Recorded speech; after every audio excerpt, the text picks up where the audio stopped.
The suburbs of Chicago had changed. Ethan Caldwell saw it before his driver even turned the corner. What used to be rows of modest family homes now stood fragmented, some leveled into skeletal dirt lots, others gutted and scaffolded like half-remembered dreams. But there it was, 303 Glen Rose Avenue, the house he'd been born into, the house his mother had fought to keep, the house they lost. It looked tired. A cracked walkway, sun-faded siding, a board over one of the upstairs windows like a black eye on a once proud face, and stapled in twos on the rusted iron gate. Pending demolition. Permit to 469021. Auction date, May 20th. Ethan stepped out of the back seat of the black SUV, tightening his coat against a wind that still smelled like Midwest spring. Wet bark, last year's mulch, the faint trace of magnolia. His jaw clenched. He hadn't planned on coming back here. Not really. But the email had found him in a weak moment. Interested party requested demo permit on parcel once owned by Caldwell family. A quiet alert from a real estate watchdog service he'd forgotten he even subscribed to. It had taken him 2 days to book the flight from San Francisco. Now he was staring at a tombstone with a mailbox. "Mr. Caldwell?" A voice called behind him, clipped and warm. He turned. A black woman stood in front of a blue sedan, clipboard in hand, mid-30s, hair pulled back in a neat bun, dressed in charcoal slacks and a trench coat dusted from the drive. Professional, grounded. Alyssa Green, real estate advisor, Heritage Realty Group. She held out her hand. "I was told you wanted a direct walkthrough?" He blinked. "They sent someone out fast." "They didn't," I volunteered. Ethan raised an eyebrow. "You knew the house?" Alyssa hesitated, then stepped forward, pulling keys from her coat. "I know what it is, what it means. Most agents in the firm just saw the parcel. I saw the name."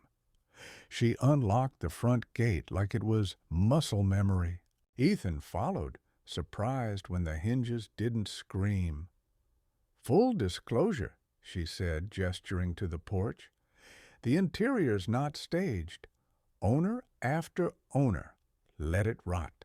Technically, it's still under a placeholder LLC tied to a shell company out of Florida.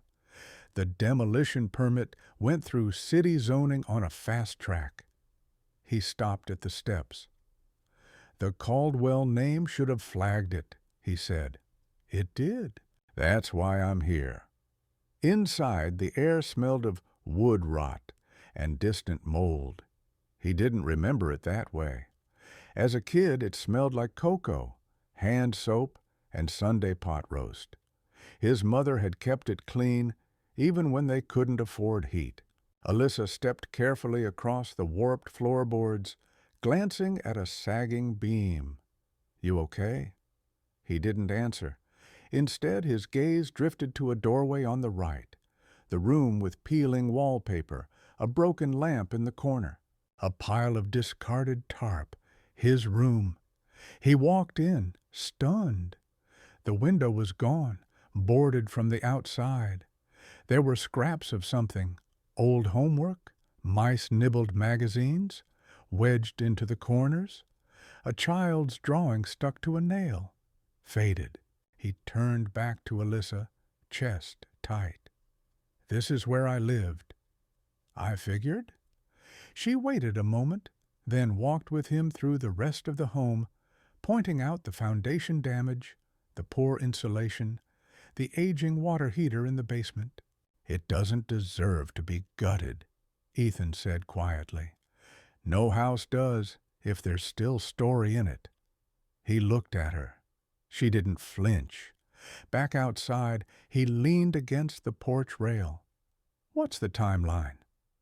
2 weeks, unless someone challenges the demo permit.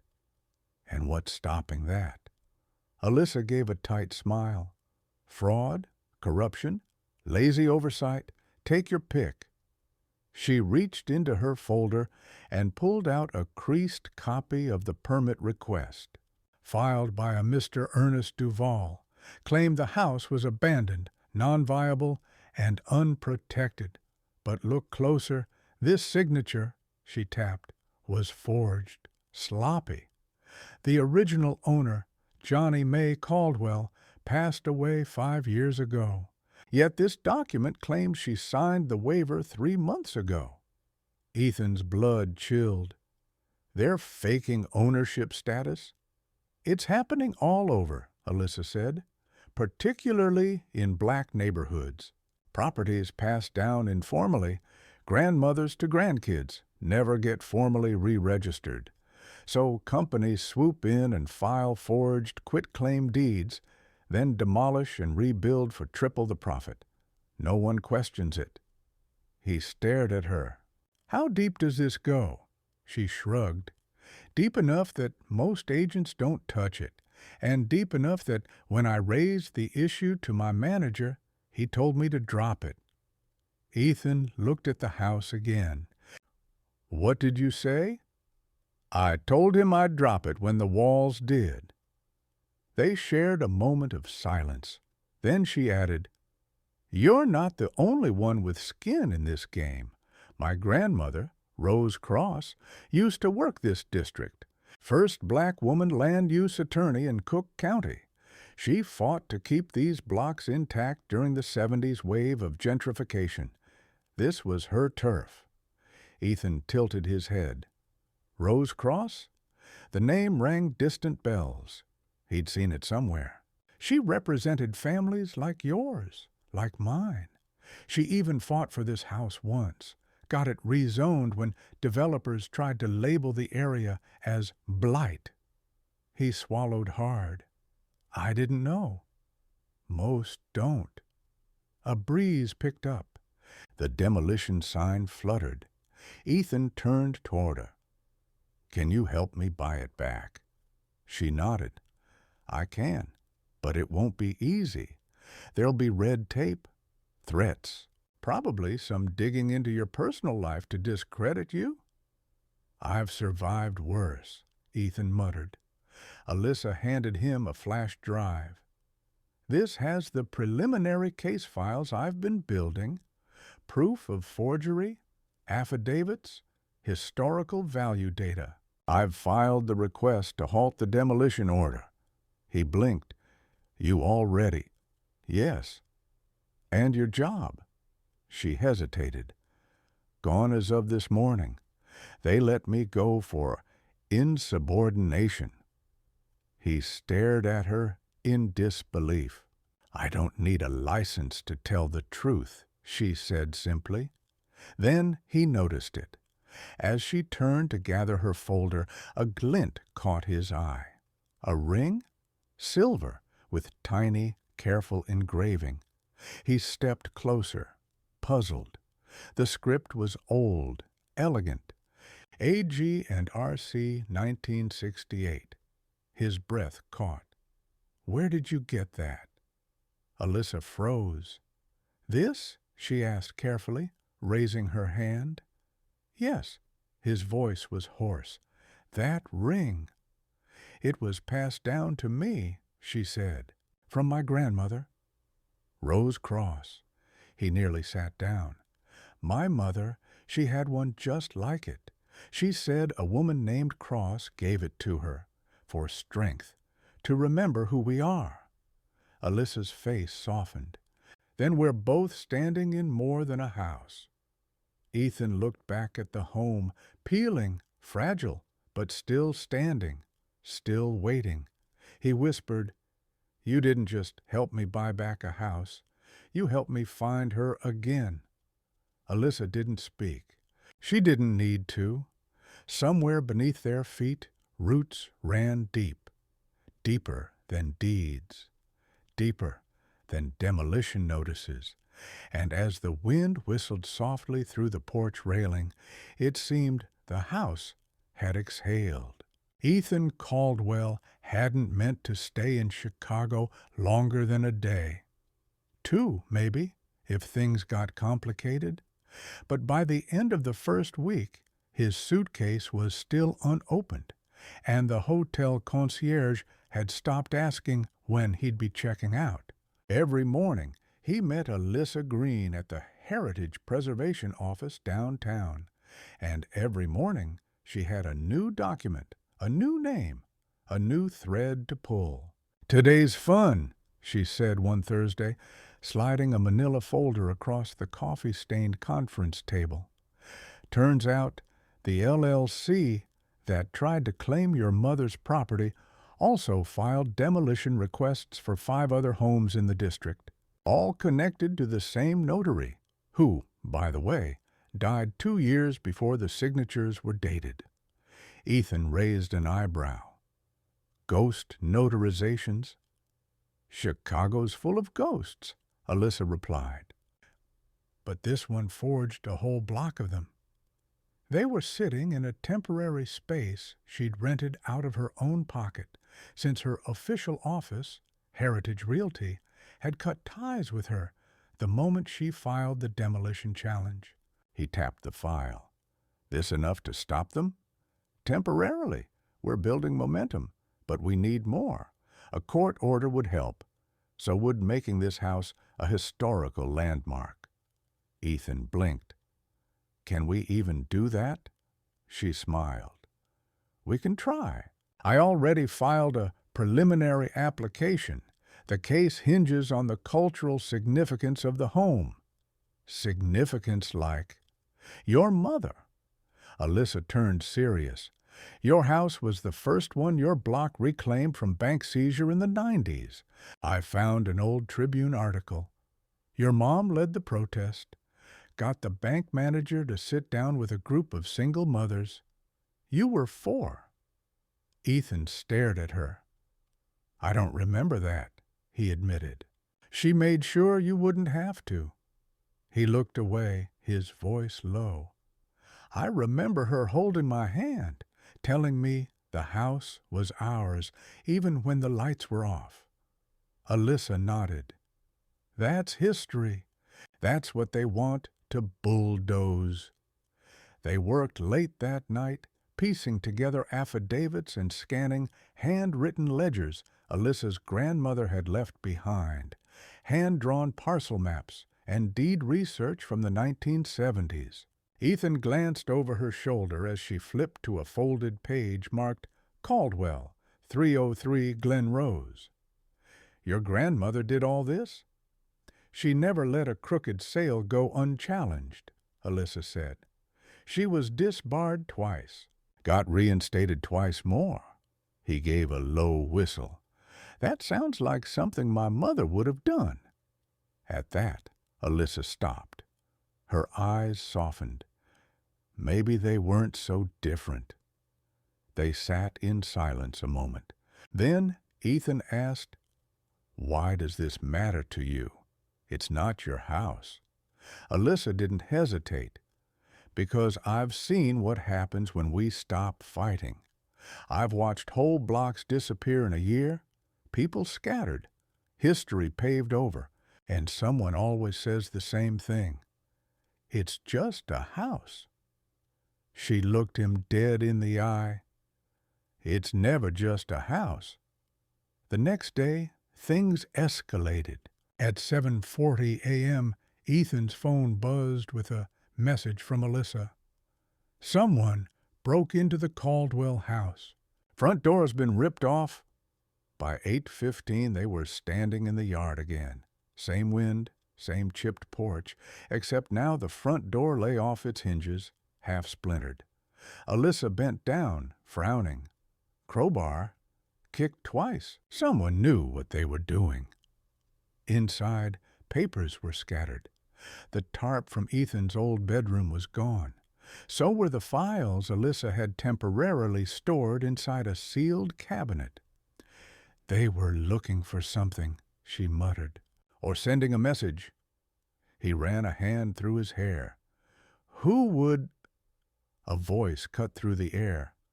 "Y'all trespassing?" A short man in a bright yellow hard hat stepped from a black truck parked across the street. "This house is condemned. Demo crews scheduled for Monday. You're in violation of—" "I've filed a motion to delay," Alyssa said sharply. "It's in the zoning office system." "Not in my system," the man replied with a smirk. "You got a court order?" "Working on it." "Well," he shrugged, "if that order ain't on file by Monday morning, this place is coming down. Permit says so." He turned and drove off without waiting for a response. Ethan stared after him. "So that's how it works." "Every day," Alyssa said quietly. That afternoon, Alyssa called in a favor. She had an old friend at the Office of Historic Resources, a woman named Lucia, who once worked alongside Rose Cross. Together, they arranged a meeting with a preservation judge. The courtroom was quiet, small.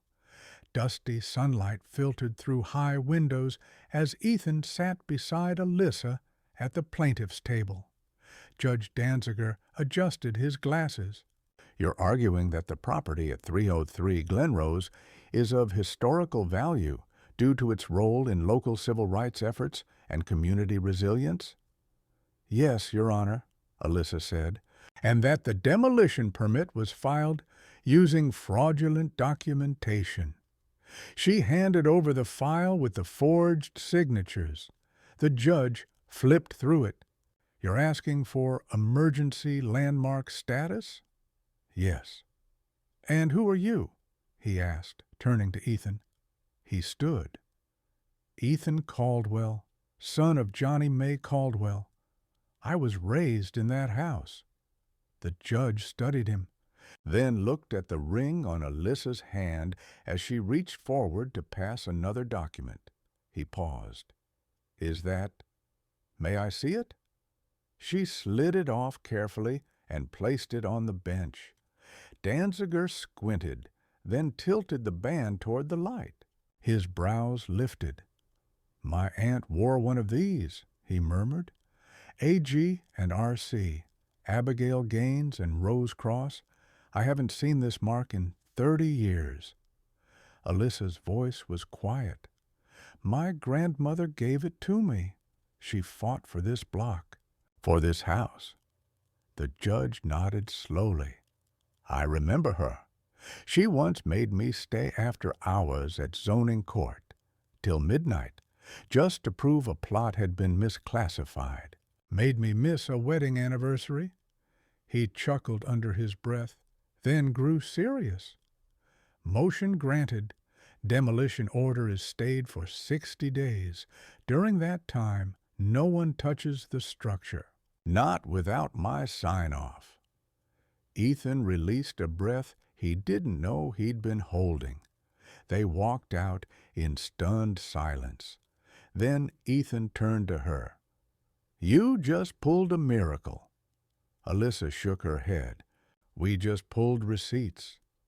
Back at her car, he hesitated, then said, "You never asked me why I really came back." "I figured it was the house." "It wasn't." She waited. "I got an offer to move Caldwell Dynamics overseas. Triple valuation. I would have had to sell all domestic assets, including this house." He paused. "I thought I was ready. Then I saw the address." "And?" He smiled faintly. "And I realized there are some things I'm not willing to sell." Alyssa opened the door. "Let's make sure you don't have to." As she climbed in, Ethan stopped her.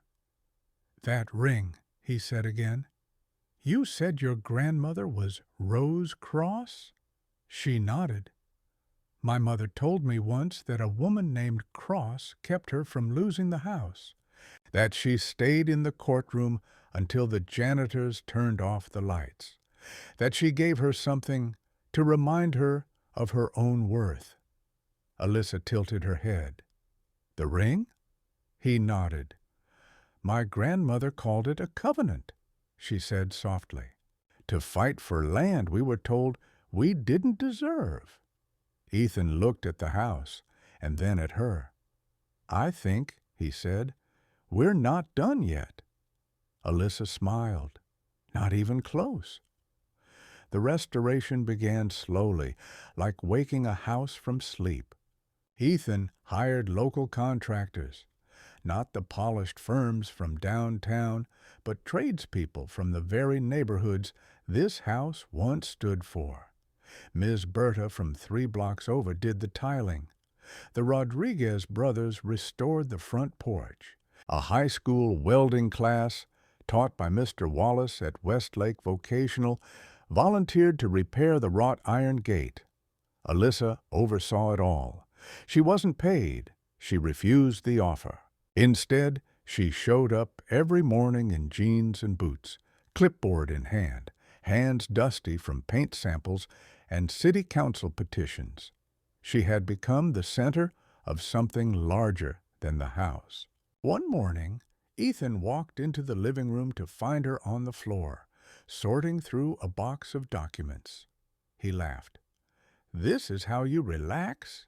She smirked. These are the original survey records from 1951. Guess what I found? She held up a brittle page, edges curling like dried leaves. The house sits on a parcel once deeded to the Freedmen's Benevolent Society, which means Ethan raised his eyebrows. Federal historical eligibility? She grinned. Bingo. Outside, sunlight streamed through the new windows. For the first time in 30 years, the house looked alive. Not just rebuilt, but reclaimed. They stood on the porch together that evening, sipping coffee from mismatched mugs, looking at the block as the streetlights flickered on. This place feels different, Ethan said. It is different, Alyssa replied, because you're not just saving it, you're sharing it. And he was. The press had caught wind of the legal battle, then the restoration, then the revelation. Tech millionaire rebuilds childhood home, sparks local housing fund. Donations poured in. People sent letters. Some mailed old photos of their own lost homes, asking, can this be next? Ethan launched the Legacy Streets Initiative, a fund aimed at restoring historically black neighborhoods block by block. He offered grants for families to reclaim inherited property. Alyssa helped structure the program. She declined board seats. She declined stock options. When he insisted, she said, sometimes fighting for something means not owning it, just protecting it. But one morning, as they walked through the near-completed kitchen, Ethan caught sight of her hand. The ring was catching the light again. AG and RC 1968, etched like a secret spoken aloud. He froze. You still wear it? She glanced at him. Of course. That ring, he said, is the reason I remember my mother the way I do. Alyssa said nothing. Ethan reached into his pocket and held up something small, a photo. Faded, edges worn. My mother and I, right here. See the front step? She nodded. She said a woman once told her, no one can evict you from memory, but sometimes you have to fight to make memory visible again. Alyssa exhaled. That sounds like her.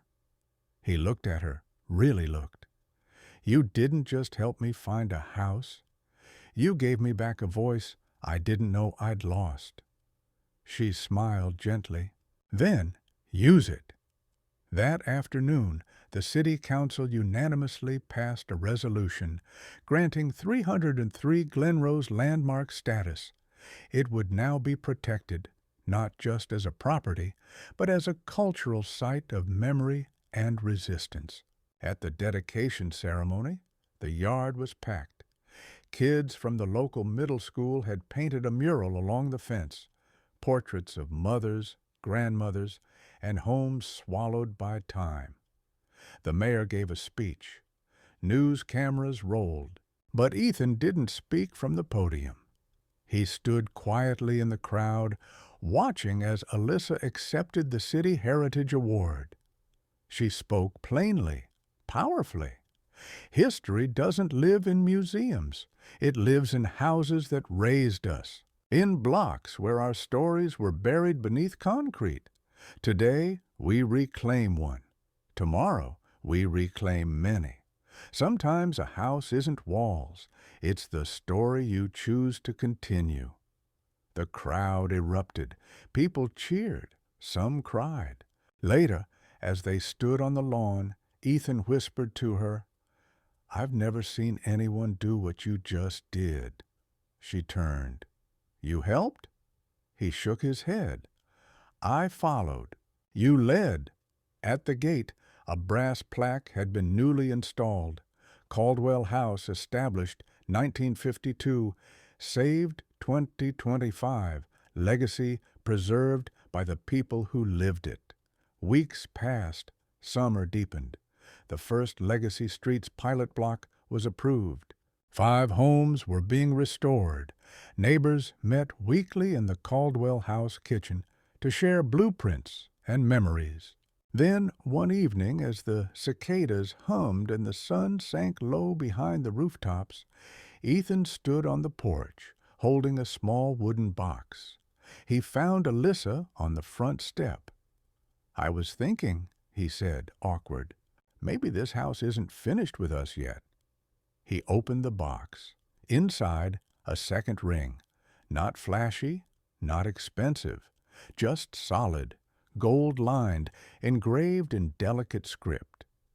"Begin again." Alyssa blinked. "Before you say anything," Ethan rushed, "I know you're married to the fight, to justice, to legacy. I want to be part of what you're building, whatever form that takes." She reached out, touched the ring, then looked down at her own, her grandmother's. "I think," she said softly, "it's time this ring had a partner." They didn't need a kiss to seal it, just the sound of cicadas, the creak of the porch boards, the weight of the house settling gently around them. 6 months later, the Legacy Streets Foundation opened its new headquarters inside the Caldwell House. Local students interned there. Elder residents hosted story circles. Alyssa ran programs in real estate literacy and legal protection for generational homeowners. And Ethan? He stayed. He gave up the overseas deal, sold his half of Caldwell Dynamics, invested every dollar into the fund. When asked why, he said, "Because no tech breakthrough will ever mean more than the right to belong." On the front door of the Caldwell House hangs a new sign, etched in brass, warm with time.